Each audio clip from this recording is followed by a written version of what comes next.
Okay. So is my screen visible? Yes, sir. Yes, sir. Yes, sir. So we have come to the last topic of Unit 2. So we'll be learning about reserve batteries.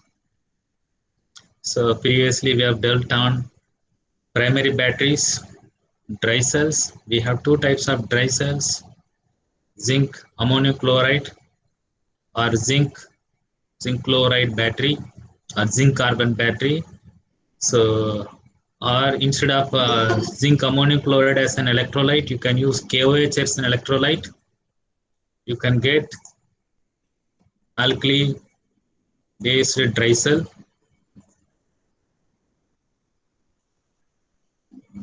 So then we went on to metal hair battery systems. So we have learned about two types of metal hair batteries, zinc air batteries and lithium air battery. Zinc air battery and lithium air batteries. So last class we have seen lithium primary batteries. So there are three types of lithium primary batteries can be possible based on the use of cathode and electrolyte. Soluble cathode type lithium primary battery, solid cathode type lithium primary batteries, and all solid state lithium primary batteries. They have their own merits and demerits in terms of energy density and power densities. But in all, an energy density in the range of 200 to 260 whatever per kg is possible for any type of lithium primary batteries, and volumetric energy density in the range of 400 to 415 whatever watt per kg watt per liter is possible, whatever per liter is possible in terms of volumetric energy densities. So at least a cell voltage of about 3 voltage is possible even if you take a cathode material having a zero potential. Okay, so that is at least double the potential of or voltage of cell voltage of lithium primary, other primary batteries or alkaline secondary batteries. And we have also seen why lithium can be a good candidate as an electrode for battery applications. We have several merits with respect to lithium, why it can be used as an electrode material for battery application, very specifically as an anode, lightweight, negatively highest standard action potential, lightweight, metallic character, and these attractive features makes high capacity or high energy density, etc. The problem with the lithium is it is unstable in the ambient conditions, or it cannot be directly combined with the water or moisture because it is highly reactive. It can even decompose the water into hydrogen and oxygen, and that is of risky. So generally, batteries are associated with the risk, especially whenever we use reactive metals like lithium, sodium. So we need to take some measure to safeguard the battery and the system that is to be integrated with the batteries. So you can manipulate in terms of size or capacity, lower the size, lower the capacity, lower the risk, or vice versa. Larger the size of the battery, larger the capacity of the battery or energy density, but more associated with more risk. You need to balance the battery components, both anode and cathode electrolyte, so that the resultant battery will have less risk, dangers. Wherever preferably use water as a solvent, which is more friendly compared to the organic solvents. and the cell component should not react with the electrolyte, and it should not lead to the evolution of unnecessary gassing, for example, hydrogen. So we need to manipulate the balance of the cell and proper use of the cell chemistry, preferably wherever possible, use aqueous phase system. But there are merits and demerits, as we know. Okay, so you can get easy to fabricate or facile fabrication of the battery with respect to aqueous system, and you can get much better power densities, but the energy density wherever you use aqueous system will be limited. So people go for non-aqueous system because you can lift the potential beyond 1.2 voltage. Higher the cell voltage, higher the energy density you can get it.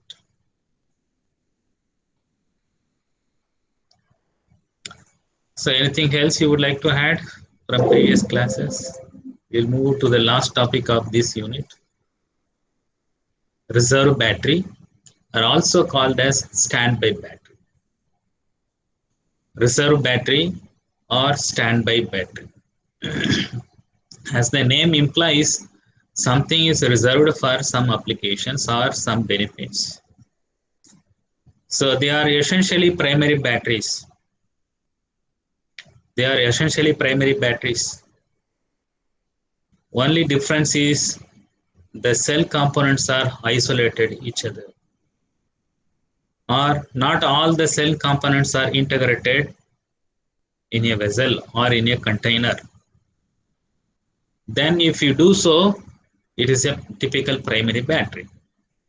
But in this case, in reserve batteries, you can have anode and cathode together, not the electrolyte. Or you may have anode and electrolyte together, but not the cathode. At least one of the components of the battery, primary batteries, are isolated, and whenever is required, that time you can bring in, then immediately within few seconds, the battery can start function. This is the only difference you have between the primary batteries and reserve batteries. And these type of batteries are very much useful in sensitive places like missiles, projectile, bomb fusing places, and military equipment or weapons. As we know that these are all very sensitive equipments or places, they need to be always ready 24/7 and throughout the year, maybe not just an year, maybe 1 year, 10 years, 20 years, etc. Okay, so all nations wants to safeguard their country, right?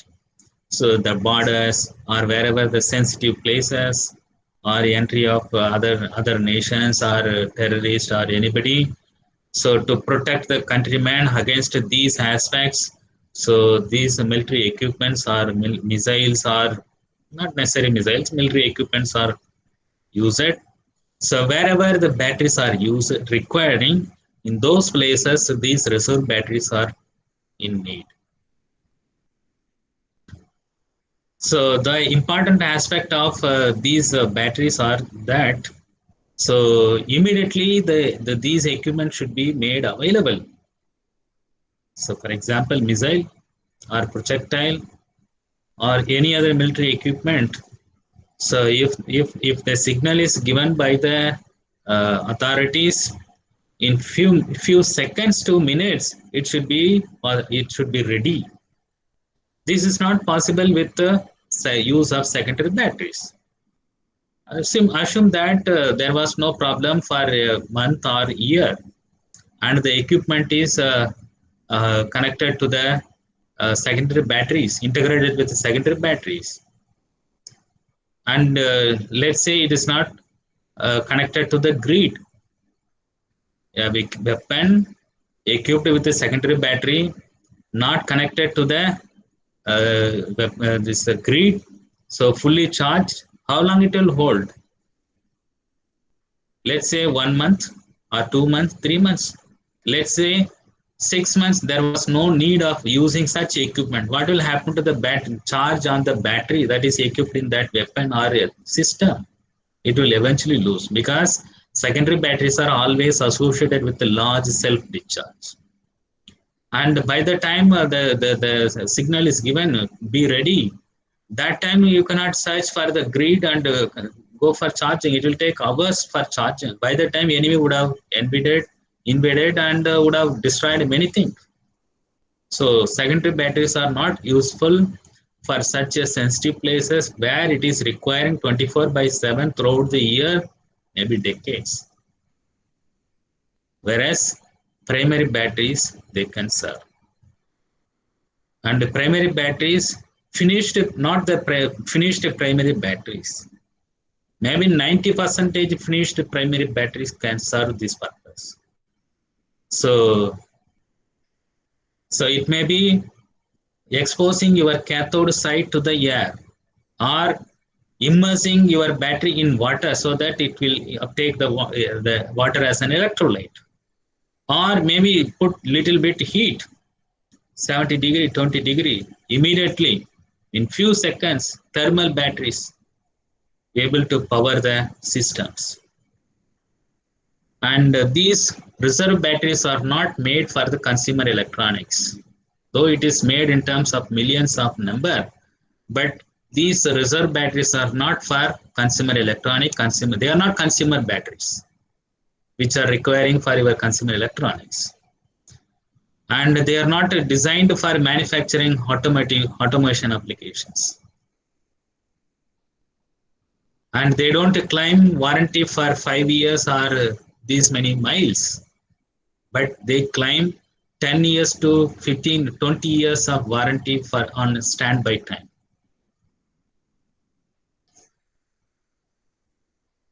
And they are not designed for using ordinary applications, but mostly for sensitive places like armies, militaries, such places. There is a serious distinction of usage of these reserve batteries against the primary batteries and the secondary batteries. That is why these batteries are called as reserve batteries. So we have several options: aluminum based air batteries, zinc based air batteries, zinc silver oxide batteries, and lithium based molten or thermal batteries, and water activated reserve batteries. We have several options. Most of them are, as you see, they are primary batteries. Zinc air batteries, now we are talking about rechargeable zinc air batteries. But 10 years, 20 years before, it is only primary zinc air batteries, refuelable zinc air batteries. You'll have to only expose the cathode side to the air, then the battery will start functioning. I used to tell, assume that there is a zinc air batteries and the cathode side is just closed, maybe with some protection. You remove that protection, then the cathode side, carbon or embedded with the magnesium dioxide or platinum ruthenium as a catalyst, can pick up the oxygen from the atmosphere and will facilitate for the reduction of oxygen reduction reaction. So the battery can immediately start function. Same thing with the aluminum and zinc silver oxide batteries, and thermally activated lithium iron sulfide molten salt batteries. Sometimes you will have to immerse the battery in water, and the water can serve this. So seawater can serve as a electrolyte. Just open to the air, it will start functioning. So that's why. So it may be adding a water or adding the electrolyte or introducing a gas, maybe a air or oxygen, or immersing in an electrolyte, or just little bit to fire it, heat it. These are the ways these primary batteries can be made to work, and they are called as reserve batteries. You can see that we have variety of reserve batteries. Reserve batteries to send the missiles or such high power, high energy demanding projectiles or satellites, and thermal batteries, zinc silver oxide batteries, and lithium sulfur thionyl chlorides. They are also known as oxyhalide batteries. Lithium sulfur oxyhalides, SOCl2. So a kind of thermal batteries. We have several options. Most of them are primary batteries. So this is the reduction. This is the discharge reaction taking place in thermal batteries. So thermal batteries made up of lithium as an anode, iron disulfide, iron sulfide, FeS2 as a cathode, and a cell voltage of about 2 voltage is possible to obtain for this system. So depending on the discharge reaction or the type of the cathode, so you have 1.8 to 2 voltage. And there is a large reservoir to hold the cells in the battery. You can see that how they have been made from small fuse type to large size is possible to make such thermal batteries. And the discharge reaction leads to formation of this discharge product, polysulfide lithium.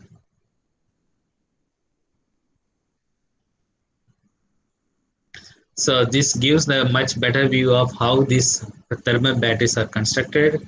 There is a large reserve or space to hold the cells, then other components to ignite or to seal it, etc.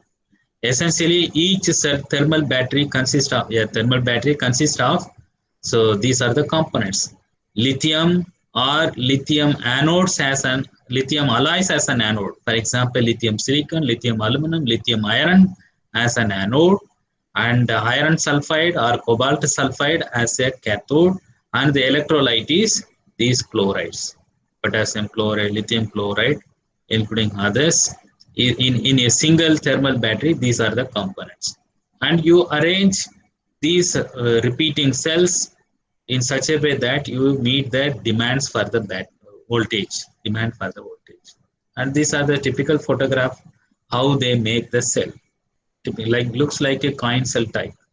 Coin type anode, coin type cathode, separator, electrolyte, etc. Okay. So then after having all these stacking of batteries, and you have to seal it, or it is being sealed in a suitable container so that dissipation of the heat is taken care. So these are the characteristics. They can stay for not just 5 years, 10 years, longer than 50 years. Shelf life of these thermal batteries are very, very high. That is why it is they can be used in such a sensitive places. Maybe in several nations, 10 years, 20 years, those weapons need not be used because there are no harms. There are no enemies coming up. Maybe why 10 years, 20 years? Maybe places like, I don't want to be any specific nations. I don't want to tell any specific nation. At the borders, there are no risks at all. But the weapons are always available and ready 10 years, 20 years, 50 years. And these thermal batteries, they can stay on shelf without undergoing degradation for more than 50 years. We have been talking about lifetime of 3 years for lithium secondary batteries, but you look at here, it can stay for without undergoing degradation for 50 years, more than 50 years.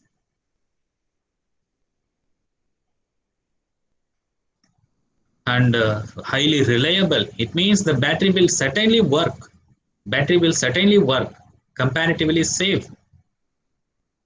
These thermal batteries can produce power tens of kilowatts in few seconds, within few seconds or milliseconds. Such a powerful battery. And it can work in a very dynamic thermal conditions.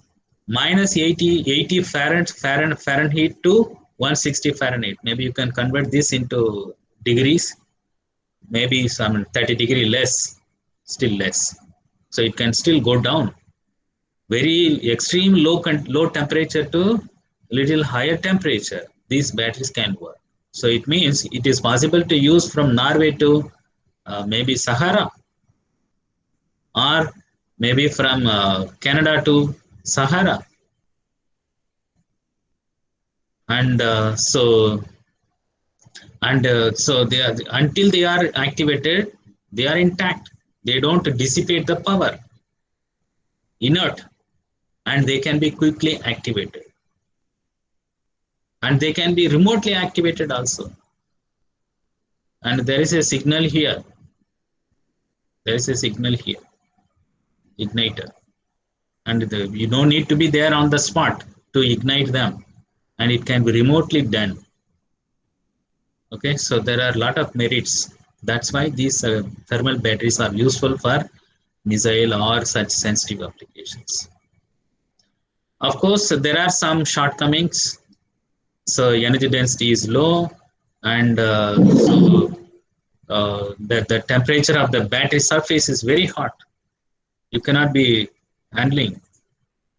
You cannot be using that.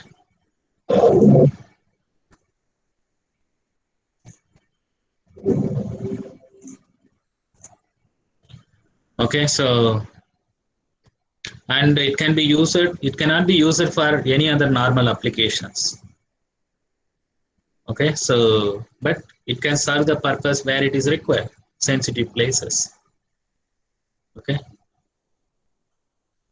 and making of this battery, of course, it takes long time. So because so much efforts are required, and that's why it is only made for specific applications. And so where they find their usages, so munitions, okay. These are the types of batteries which are used in uh, uh, these bombing places, okay. Munitions or ammunitions. So type of batteries used are lead, fluoroboric acid, lithium thionyl or sulfuryl chlorides, and other types of batteries. And they are also used in missiles and rockets. Very much zinc silver oxide batteries, very much used in missiles. Lithium thionyl chloride again, and they are also useful in submarines. Okay, so life vests, so especially submarines, torpedoes. Okay, so these places, these reserve batteries or thermal batteries are used. And another type of battery apart from lithium iron sulfide batteries, zinc silver oxide batteries are kind of another thermal batteries or reserve batteries. And you can see that schematically. So the anodes and the cathodes are held. Zinc is anode and silver oxide is a cathode, and it is separated with the KOH electrolyte. So whenever is required, signal is given, the electrolyte is filled. Then it starts functioning. The battery starts functioning. So the electrolyte and the batteries, anodes and cathodes are kept separate, and when the signal is given, so the pumping of a KOH is done and the battery start functioning. Until then, they can stay on the shelf for longer time. So what is the discharge reaction taking place? Zinc plus Ag2O giving rise to zinc oxide plus Ag. You can use KOH, NaOH, preferably KOH is the preferred electrolyte because of its conductivity. And they can be operated at a wide operating temperature. You can see that plus ranging from -70 to +70 degrees Fahrenheit, maybe 30 degree less plus or minus. So you can see that you can get a much better power density or current density at elevated temperature. Okay, so very much suitable for land usages, land applications, sensitive places in the land. Okay, so this is how it reacts with the zinc. So finally, initially it forms zincates, then they decompose to give zinc oxide. So zincates, Zn-OH 4 times. Then it decomposes to give zinc oxide.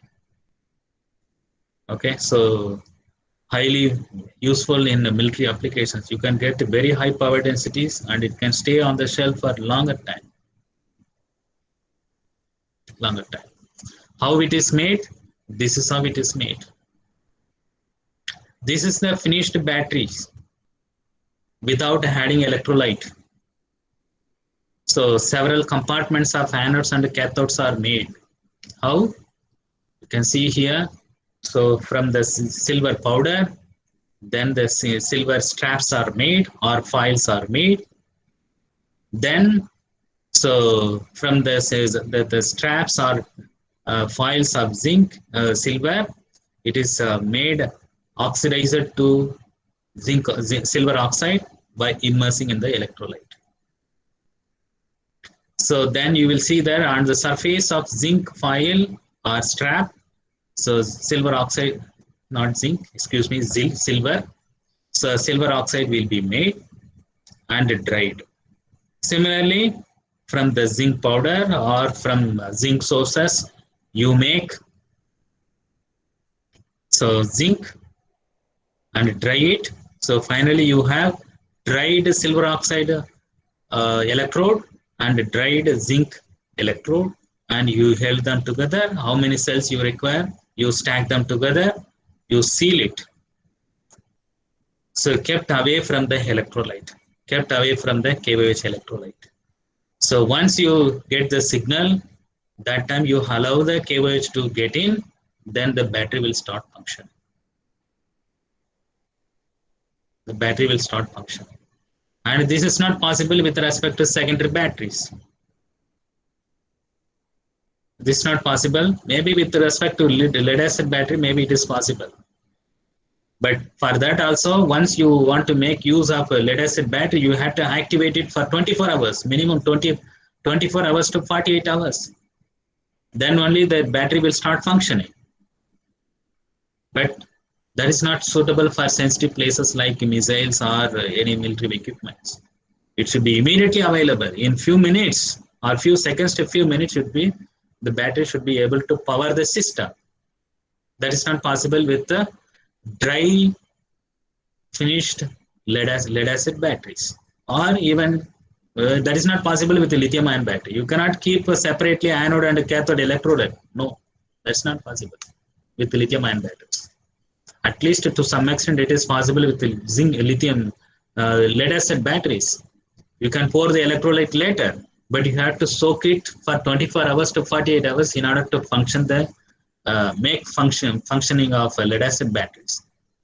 So by the time everything would have finished, the war would have finished in 48 hours. Our fight with the enemy would have finished.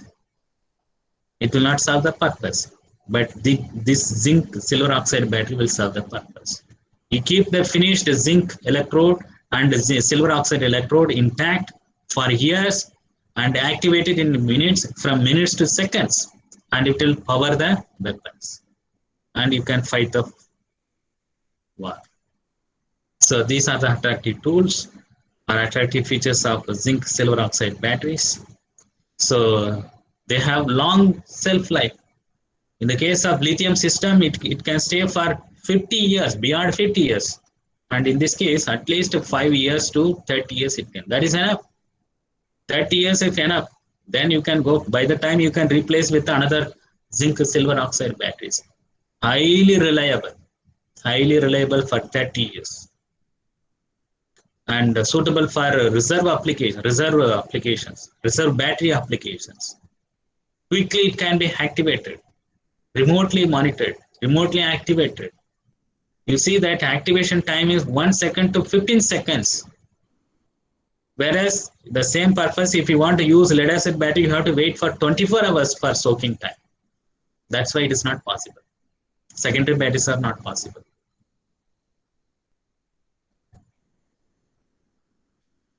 Okay, so we have many attractive features with respect to these reserve batteries. Of course, so there are demerits with these secondary batteries. Anyway, they can do, though the lifetime is higher, it is not for common use. It's only for military uses. Only for military uses. That's enough. Okay.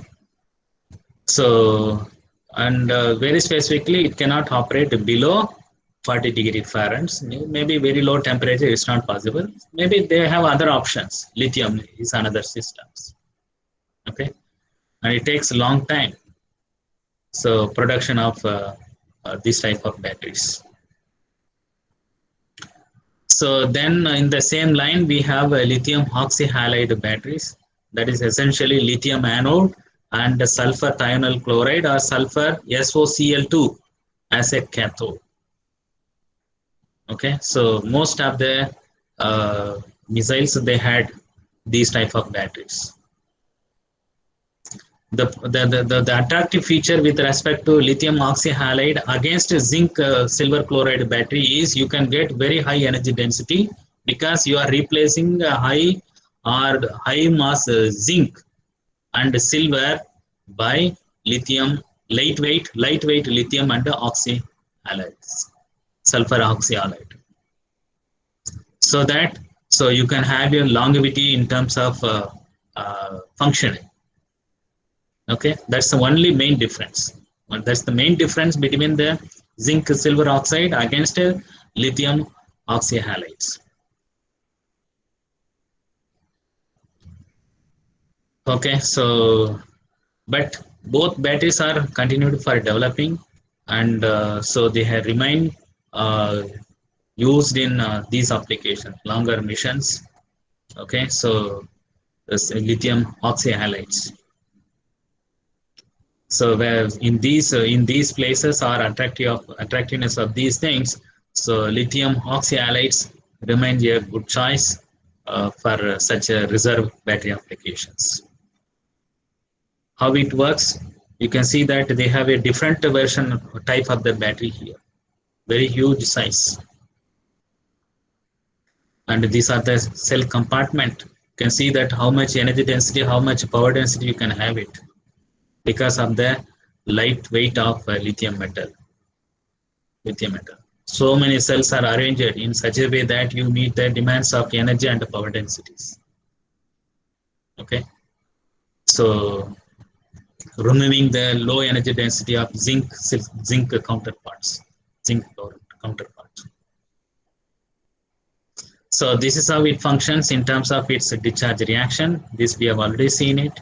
So lithium reacts with the sulfur thionyl chloride, SOCl2, producing lithium chloride and sulfur, and it is finished. Or so it can also undergo this reaction, sulfur dithionyl chloride, lithium, SOCl2, giving rise to lithium chloride and SO2. Okay. So these reactions are similar to the primary batteries. And the cell components are very much primary lithium battery components. Okay, so a cell voltage of at least 3.6 on open condition is possible with respect to lithium sulfur thionyl chloride reserve batteries. This is primary batteries, and you can use it anytime, and you call it as a reserve batteries. So to add to that, so these are the attractive features of lithium oxyhalide battery. So that is lithium sulfur thionyl chloride batteries have long shelf life, highest energy density, relative to zinc silver oxide system, and so it is possible to be activated. Okay, so wet stand. Of course, they are also associated with demerits, not possible to use in non-military applications. You have other options, and I think you would have noticed that the demerits of all these reserve batteries are nearly same. They cannot be used for ordinary applications, and sometimes less power densities. Production takes longer time, expensive, etc. That is common for all type of reserve batteries. But their purpose is different. That's why even though it is expensive, and production taking longer time, and it is still made. It is still made. So I think I'm done with the reserve batteries, I think.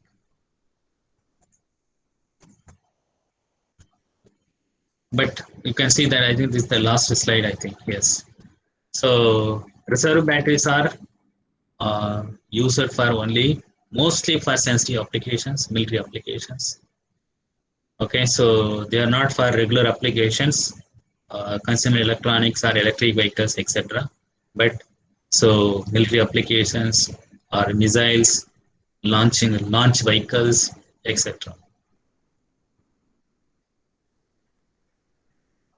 Long life, so they can withstand any temperature or wide range of temperature operations and road conditions. They are not sensitive to physical abuse on the roads, rough roads, etc. And they take long time for manufacturing because you have to accommodate cell components, dried conditions, etc. So I think that's all I have on the reserve battery content. So and with this we will wind up unit 2. So that is primary batteries. So if you have anything to share, you can do so. Sir, reserve batteries, how much is recyclable? So recyclable. So it takes a long time to use itself. So for example, whether it is a zinc silver oxide battery or lithium thionyl fluoride battery, the use of such battery itself takes a long time. Maybe whenever you require war or whenever those equipment to be operated, only those places, those time it can be used. Okay, so but now we know that most of the batteries are recoverable, 100% recyclable in terms of lead acid batteries. The same lead acid battery can be made as a reserve batteries, but of course the activation takes long time. And the silver can be recoverable, but when after its usage, after its usage. So using of a zinc silver battery itself, maybe after 10 years or 20 years, after that, the spent zinc silver oxide battery it is recoverable. Basically, it is recoverable, but after its usage is after 10 years or 20 years only. So then we talk about recovery of recycling of primary batteries. Recycling of primary battery is always available. It's done. It's done. Okay. I hope I answered something. So in submarine torpedo reserve batteries of silver used to keep ignition alive always and for quiet operation. Something Sedraman has written. Please read that in the chat box.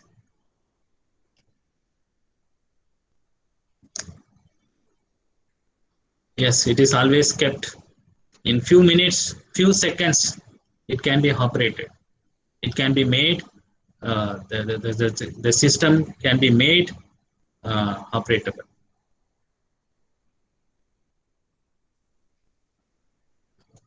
Okay. So anything else? So then next class we will move to the third unit. It may not be the third unit on secondary batteries. I usually take supercapacitors, then go to fuel cells, then come back to the secondary batteries. So it means the last unit I will take on secondary batteries. So next unit we will concentrate on supercapacitors, then move to fuel cells, come back to secondary batteries. This third of you follow. Okay, so prepare well for your internals and do well. See you. Thank you, sir. Thank you, sir. See you. See you. Thank you, sir. Thank you, sir. Take care. Thank you, sir. Thank you, sir. See you. See you.